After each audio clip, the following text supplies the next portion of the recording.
We are back now with education news, and as students continue to distance learn, some schools in Kern County are allowing select students back into the classroom. 17's Nicole Gitsky joins us now from one of those campuses. That's right. Right behind me is Columbia Elementary School, which is part of the Fruitvale School District. Now, on Monday, they opened their doors to small cohorts, which will now learn in person.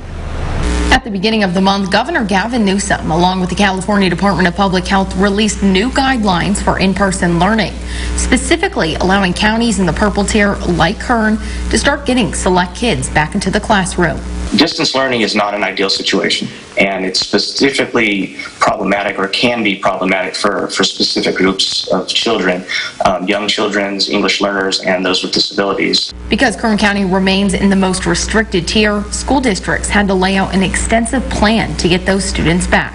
We were on a call with all superintendents and we were discussing the idea of a waiver program. And we knew that a waiver for most of the districts in Kern County would not be given for the entire school. So we asked if we could turn in a waiver and go through that exercise with a small cohort. Fruitvale School District started the process before those guidelines were released. Once the updated protocols were out, that became a reality. The new small cohort guidance came out from the California Department of Public Health.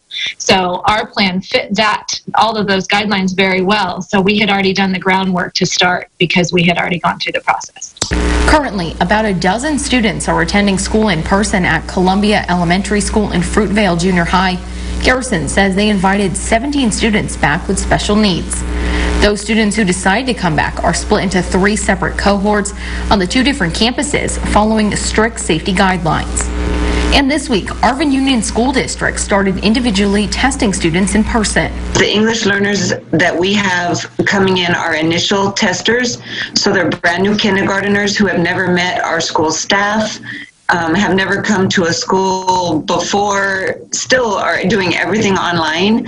And so to be able to have that face-to-face relationship with them and to be able to prompt them and not to be at a distance, we feel is very important to having them do their best to get an accurate initial score.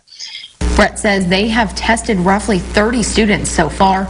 Their plan, if approved, will bring back roughly 9 students and split them into groups of 3. And it's not just these 2 districts working to bring their students back. Most, if not all, of Kern County's 47 school districts are in the process of planning to bring back small cohorts of kids who are in the most vulnerable populations. If a district plans on bringing students back to the classroom, they must have a defined plan in place. Most of the districts are working together with Kern County Public Health to make sure they take the appropriate modifications. At Columbia Elementary School, Nicole Gitsky, 17 News.